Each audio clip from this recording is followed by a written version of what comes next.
नमस्कार साथियों, मैं Shitanshu the earth a career institute की क्लास में आपका स्वागत करता हूं।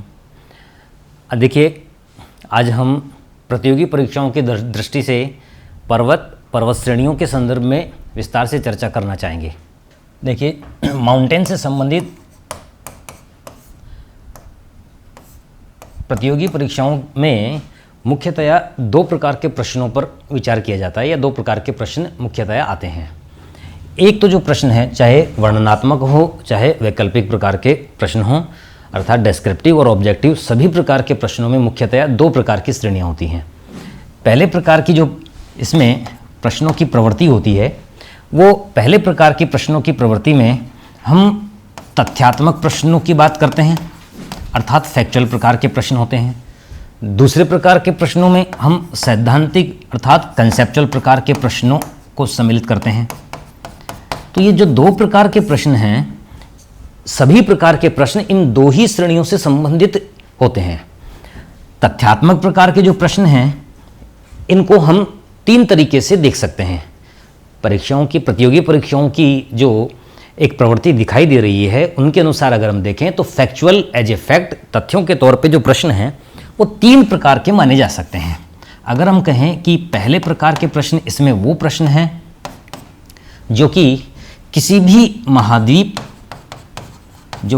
महाद्वीप या हमारे देश से संबंधित या जिस प्रदेश की किसी विशेष परीक्षा की हम तैयारी कर रहे हैं उस प्रदेश से संबंधित उन पर्वत और पर्वत श्रेणियों के लोकेशन आधारित प्रश्न, अर्थात ऐसे प्रश्न जो लोकेशन बेस हैं, लोकेशन के तथ्यों के संदर्भ में है, नंबर एक बात, और लोकेशन के संदर्भ में वो महाद्वीप, वो किसी देश और हमारे प्रदेश से संबंधित, जिस भी प्रदेश की हम तैयारी कर रहे हैं उससे संबंधित जो प्रतियोगी परीक्षाएं हैं उससे संबंधित ये अवस्थिति आधारित लोकेशन बेस्ड क्वेश्चन बनते हैं।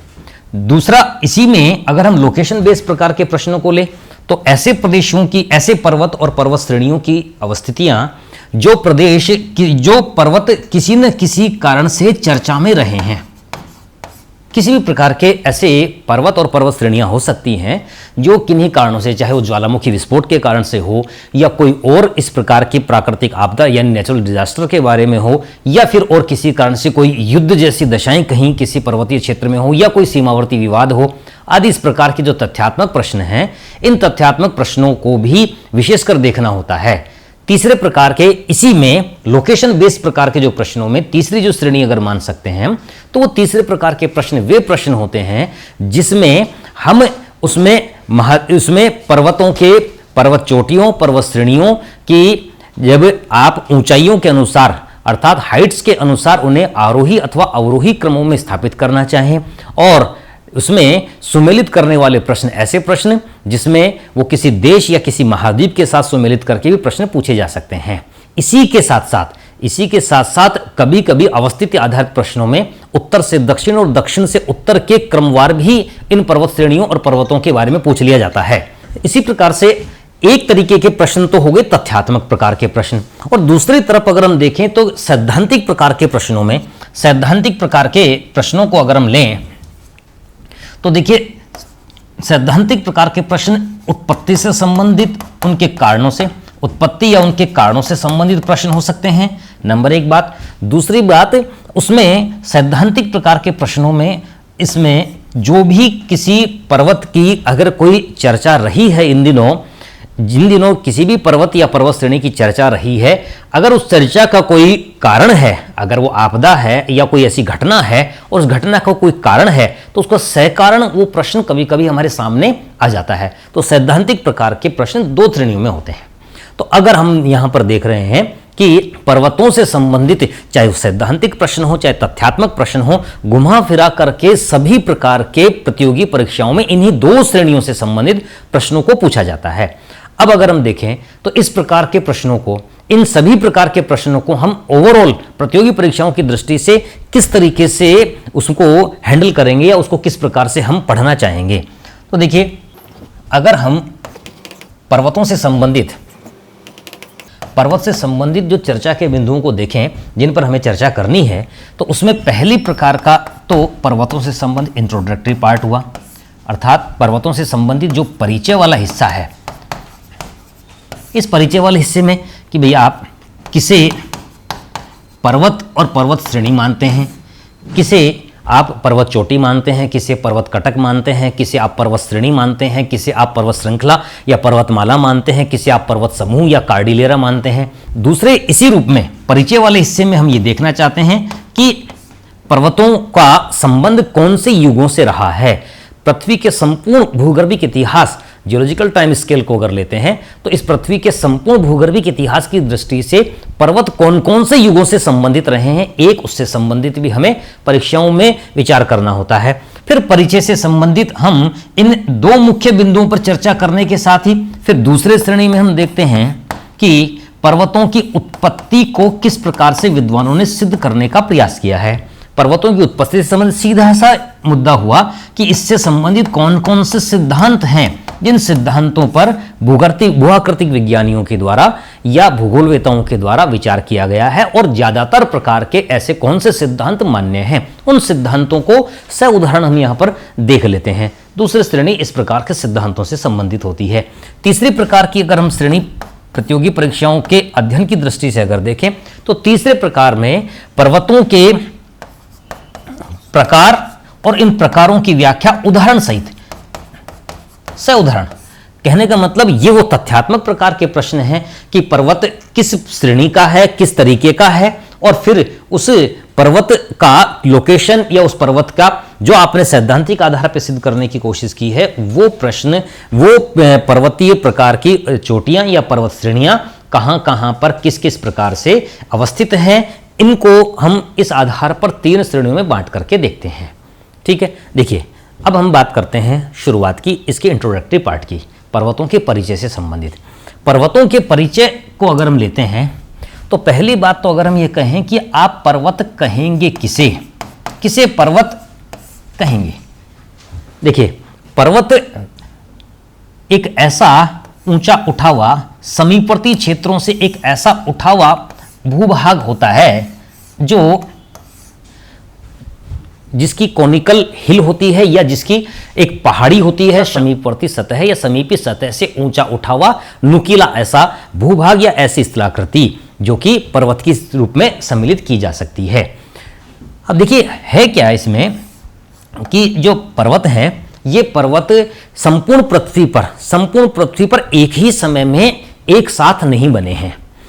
विद्वानों के द्वारा, भूआकृति विज्ञानियों के द्वारा ये पता लगा लिया गया है, या यूं कह लीजिए कि उन्होंने अध्ययन के पश्चात ये ज्ञात किया है कि इस पृथ्वी जो कि लगभग 450 करोड़ साल अर्थात 4.5 बिलियन ईयर या 4.5 अरब वर्ष पूर्व निर्मित हुई इस पृथ्वी पर हर समय पर्वत निर्मित होते नहीं रहे हैं।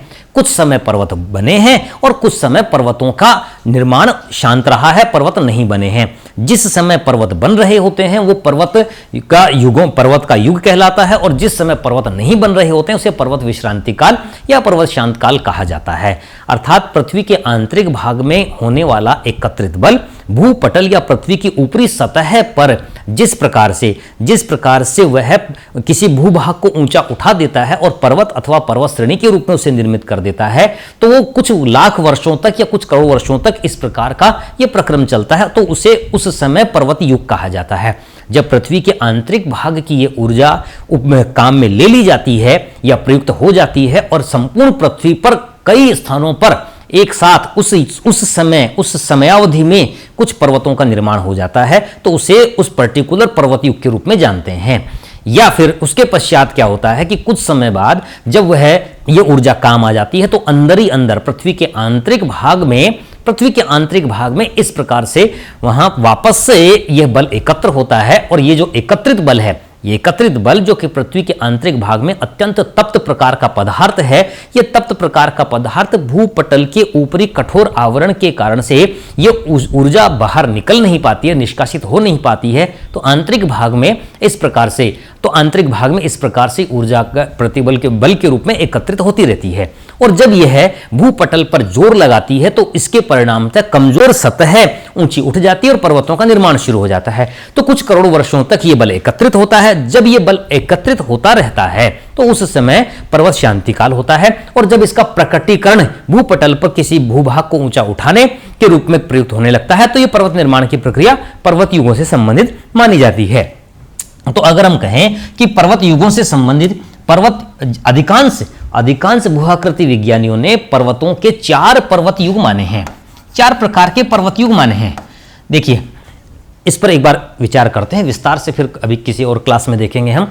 देखिए, पर्वतों को अगर हम युगों के संदर्भ में देखें तो संपूर्ण भूगर्भिक इतिहास, पृथ्वी के इतिहास को सूर्य से अलग होने वाले पदार्थ, तप्त अत्यंत गर्म प्रकार का सूर्य, और सूर्य का जो पदार्थ जब उससे पृथक हुआ, कुछ पदार्थ उससे पृथक हुआ तो सूर्य की ऊर्जा उसको मिलना बंद हो गई। धीरे धीरे करके ये पदार्थ ठंडा होने लगा। इस ठंडे होने के क्रम में ये ग्रहों और उपग्रहों के रूप में कुछ टुकड़ों के रूप में टूट गया, और यही ग्रहों और उपग्रहों के निर्माण की प्रक्रिया मानी जाती है।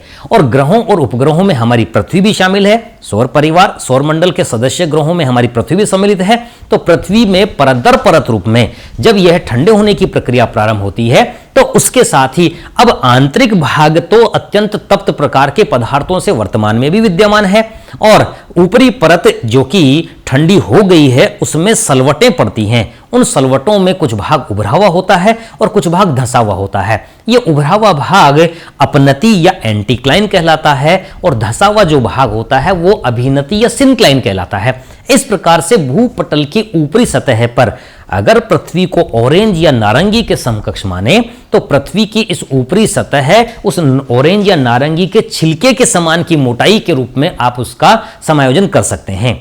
तो जो उस नारंगी का छिलका या पृथ्वी की ऊपरी सतह जो छिलके रूप में है उस पर ये अपनति और अभिनतिक अर्थात एंटीक्लाइन और सिंक्लाइन वाले भाग क्रमशः महाद्वीप और महासागरों के रूप में निर्मित हो जाते हैं। और पृथ्वी का आंतरिक जो भाग है, इस ऊपरी पटल या ऊपरी पपड़ी के आंतरिक का भाग, जो अंदर का जो भाग है वह अभी ठंडे होने की प्रक्रिया में है, तप्त है, गर्म है।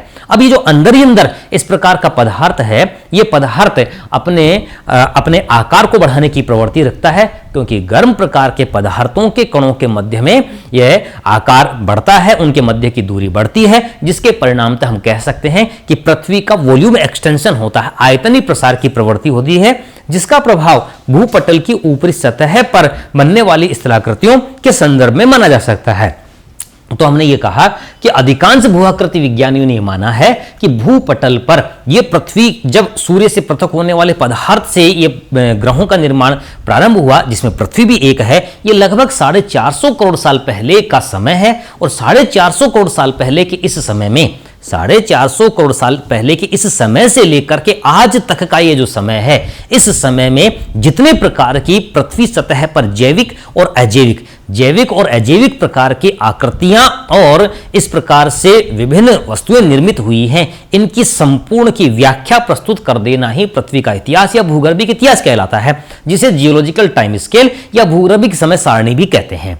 इस भूगर्भिक समय सारणी को कई भागों में बांटा जाता है। इसकी हम विस्तार से एक पृथक क्लास लेंगे, जो सभी प्रतियोगी परीक्षाओं में अच्छे कंसेप्चुअल जो पार्ट आते हैं, जिसमें डेस्क्रिप्टिव के पेपर हैं, चाहे वो आरएस मेंस का हो या अन्य प्रकार के कॉलेज व्याख्याता और अन्य स्कूल व्याख्याता आदि के पेपर हैं या आईएएस के पेपर हैं, उनमें ये एक बहुत महत्वपूर्ण टॉपिक बनता है। तो ये जो भूगर्भिक इतिहास या ये पृथ्वी के इतिहास की व्याख्या है, ये 450 करोड़ साल पहले का ये जो पृथ्वी है, इससे लेकर के और आज तक में जिस प्रकार की घटनाएं घटित हुई हैं, इन घटनाओं को यह किसी स्थान या किसी वैज्ञानिक या किसी भी इस प्रकार की विशेषता के आधार पर नामकरण कर दिया गया है और नए युगों में बांट दिया गया है। इसकी कभी हम विस्तार से बाद में अन्य क्लास में चर्चा करेंगे। तो इस आधार पर इन युगों में से कौन कौन से वे ऐसे युग हैं जो कि पर्वतों के निर्माण से संबंधित माने जाते हैं। जैसे हमने अभी शुरुआत में चर्चा की, शुरुआत में बात की कि इस संपूर्ण पृथ्वी पर पृथ्वी के आंतरिक भाग का जो पदार्थ है, जब वो अपना आकार बढ़ाना चाहता है, अपना आयतनीय प्रसार करना चाहता है, जिसे त्रिज्यीय प्रसार अर्थात अकॉर्डिंग रेडियस अर्थात बाहर की ओर, ये आंतरिक प्रकार का जो पदार्थ है, ये जब बाहर की ओर फैलना चाहता है, बाहर की ओर क्यों फैलना चाहता है? बाहर की ओर इसलिए फैलना चाहता है क्योंकि यह अत्यंत तप्त है और तप्त पदार्थ की स्वाभाविक प्रवृत्ति होती है कि उनके कणों के मध्य की दूरी बढ़ती है। और अगर इस प्रकार से इनके कणों के मध्य की दूरी बढ़ेगी तो निश्चित रूप से यह ऊपरी सतह पर तनाव उत्पन्न करेगा। और ऊपरी सतह चूंकि ठोस है, इसलिए ठोस सतह पर इसके परिणामतः विभिन्न प्रकार की आकृतियां निर्मित होती चली जाती हैं। तो ये जो जिस समय अब इन भागों पर ऊपरी परत पर ये पर्वतों के निर्माण का जो समय होता है उसे उस विशेष पर्वत युग के रूप में मानते हैं। ठीक है, इस प्रकार से पृथ्वी सतह पर 4 प्रकार के पर्वत युगों को अधिकांश विद्वान इसको स्वीकार कर रहे हैं। हालांकि महत्वपूर्ण भूआकृति विज्ञानी जो पर्वत निर्माण के संदर्भ में जिन्होंने महत्वपूर्ण कार्य किया है, कोबर, जर्मन विद्वान कोबर ने पर्वत युगों को 6 श्रेणियों में बांटा है, 6 प्रकार के पर्वत युग माने हैं। इसके अलावा अधिकांश महत्वपूर्ण भूआकृति विज्ञानी पर्वतों के 4 युग मानते हैं। 4 युगों में सबसे प्राचीनतम जो युग माना जाता है, सबसे प्रारंभिक जो युग जो माना जाता है, उसे हम ये प्री कैम्ब्रियन काल कहते हैं। तो एक जो पहला काल है ये पर्वत युगों से संबंधित, वो प्री कैम्ब्रियन है। प्री कैम्ब्रियन मतलब ये कि वेल्स या ब्रिटेन का एक प्रदेश, वेल्स जो कि ब्रिटेन 3 प्रदेशों से मिलकर के बना है, वेल्स है, स्कॉटलैंड है, इंग्लैंड है। वेल्स का जो लैटिन नाम है वो कैम्ब्रियन नाम से जाना जाता है, कैम्ब्रिया नाम से जाना जाता है। तो वहां पर पाई जाने वाली चट्टानों के आधार पर, जो कि कई करोड़ वर्ष पुरानी चट्टानें हैं, लगभग वह 400 करोड़ साल पहले की चट्टानों के वहां पर पाया जाना इस बात की पुष्टि करता है कि यह चट्टानी भाग बहुत पहले निर्मित हो चुका है। इसलिए उसी विशेषता के आधार पर इसे प्री कैम्ब्रियन, कैम्ब्रियन से भी पहले का वह वहां पर इसके नामकरण इस संदर्भ में हम पर्वतों के पहले युग के रूप में लेते हैं। ठीक है, इस प्रकार में मुख्यतया जो पृथ्वी सतह पर जो पर्वत श्रेणियां मिलती हैं या पर्वतीय भाग मिलते हैं वो उत्तर अमेरिका के, नॉर्थ अमेरिका के लॉरेंशिया प्लेटू के आसपास इस प्रकार का भाग मिलता है। ठीक है, इसी तरीके से जो दूसरा, पहला पर्वत युग तो प्री कैम्ब्रियन का हो गया, दूसरा प्रकार का जो पर्वत युग है उसे कैलिडोनियाई पर्वत युग कहते हैं। ये जो कैलिडोनियाई पर्वत युग है, ये कैलिडोनियाई पर्वत युग ये सिलूरियन और डिवोनियन पर्वत युगों से संबंधित होता है। ये जो इस प्रकार के ये पर्वतीय युग हैं ये पेलियोजोइक से संबंधित हैं। सिलूरियन और डिवोनियन पेलियोजोइक प्रकार के पर्वत युग जो पृथ्वी के इतिहास के युग हैं उनसे संबंधित ये उसके उपयुगों के रूप में आप मान सकते हैं, सिलूरियन और डिवोनियन। अब हम फिर बात करते हैं आगे चल करके। तीसरा प्रकार का जो पर्वत युग है उसे हर्सिनियन पर्वत युग के रूप में मानते हैं। ये जो हर्सिनियन प्रकार का पर्वत युग है ये पर्वत पर्मियन और कार्बोनिफेरस काल से संबंधित माना जाता है।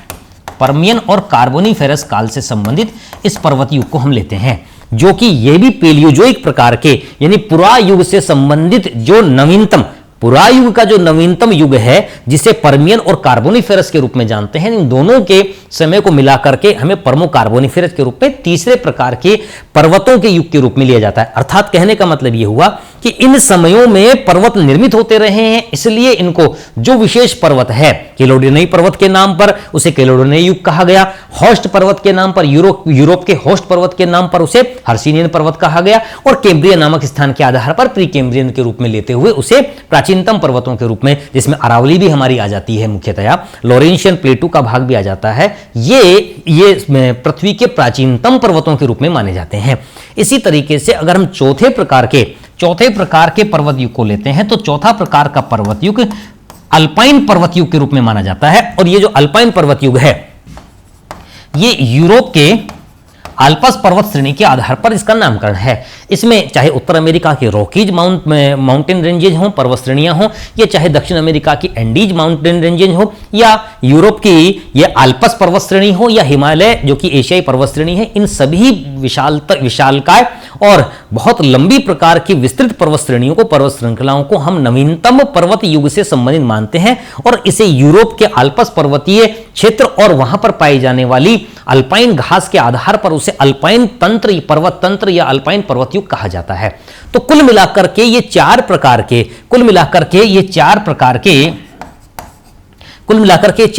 के पर्वत युग हैं। देखिए एक बार फिर से इस बात पर ध्यान दीजिए, पृथ्वी का जो 450 करोड़ साल का इतिहास है, जिसे आप कहते हैं कि 4.5 अरब वर्ष का जो पृथ्वी की उत्पत्ति वाला जो समय है, से लेकर के वर्तमान तक का, प्रेजेंट तक का जो संपूर्ण पृथ्वी सतह पर जैविक और अजैविक प्रकार की घटनाओं और वस्तुओं के आकृतियों के निर्माण का जो समय है उसकी व्याख्या प्रस्तुत कर देना, यह इस प्रकार से भूगर्भिक इतिहास या पृथ्वी का इतिहास माना जाता है।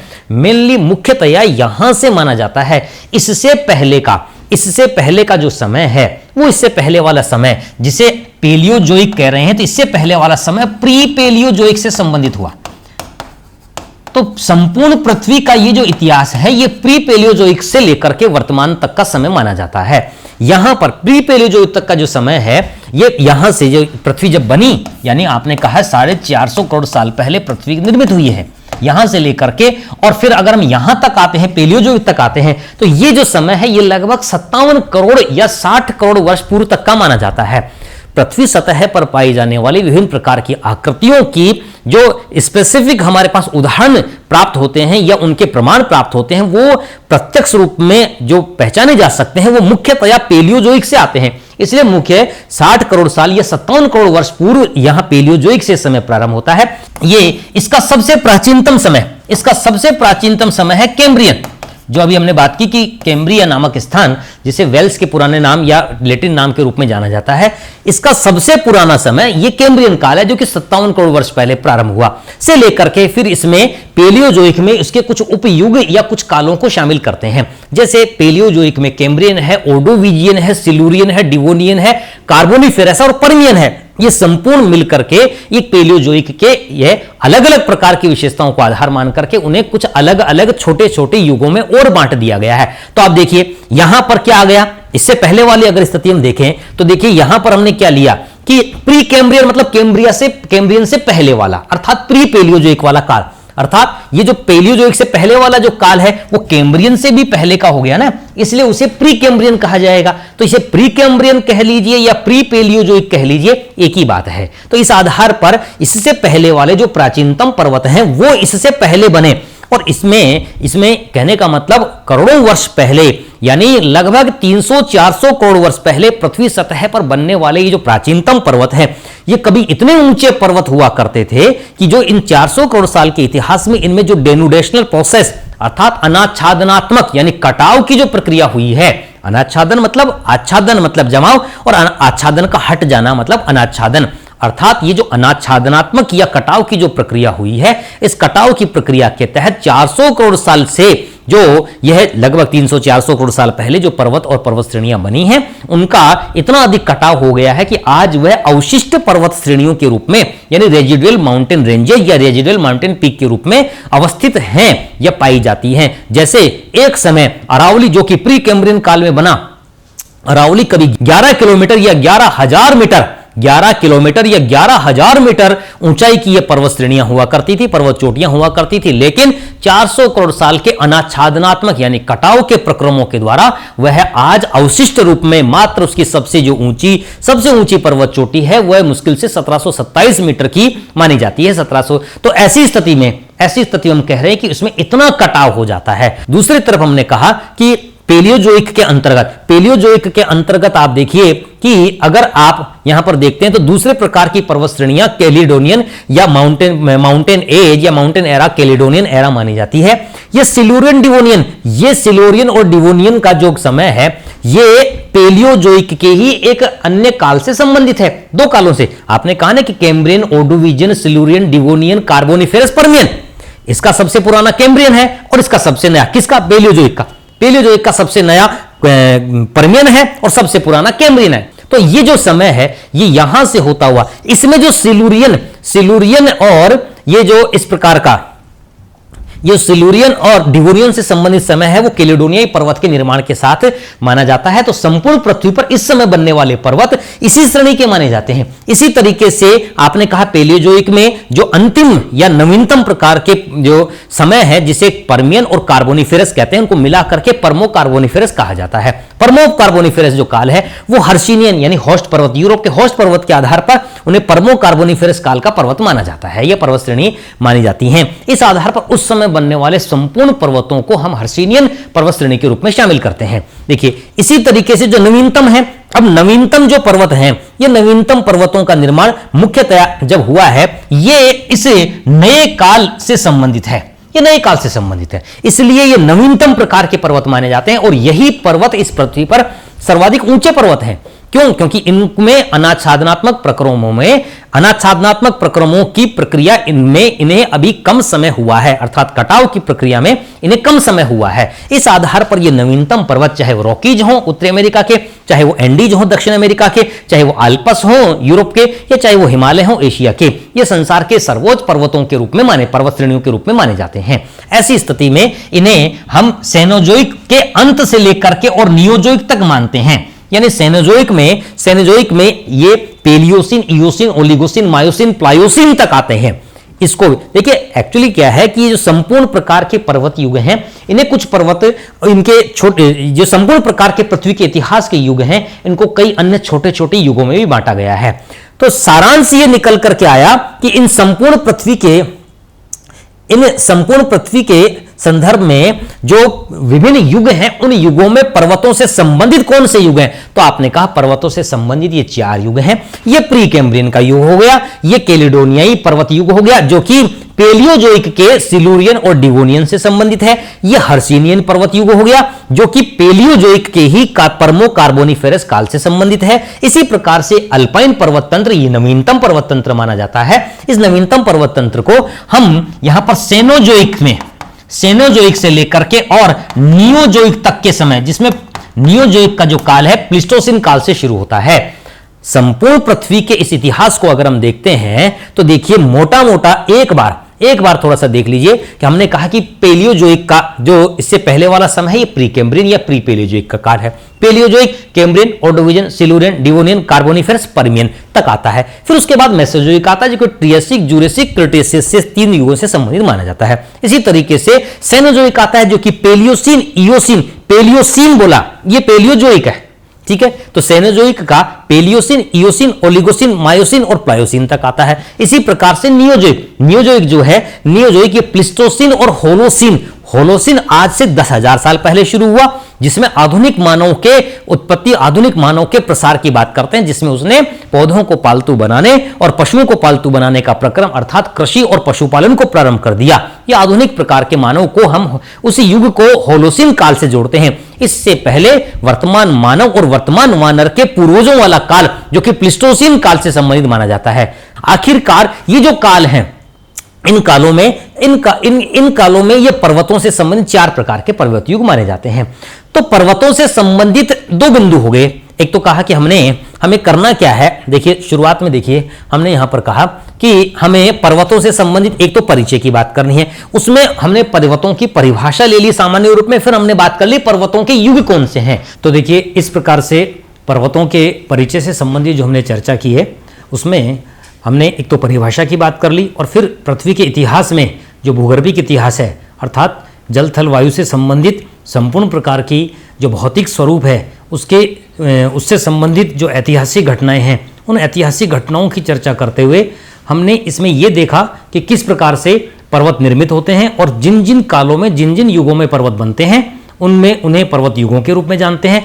तो आज की क्लास में हमने पर्वतों के परिभाषा, उनसे संबंधित ये परिचय लिया और फिर उसके साथ ही हमने युगों से संबंधित विस्तार से जो चर्चा जितनी करनी थी हमको, इसमें हमने यहाँ पर कर ली। अगली क्लास में इसके पार्ट 2 में पर्वतों से संबंधित हम नेक्स्ट क्लास में इसकी उत्पत्ति से संबंधित विभिन्न सिद्धांतों पर विस्तार से चर्चा कर लेंगे। आपका सभी का बहुत बहुत धन्यवाद।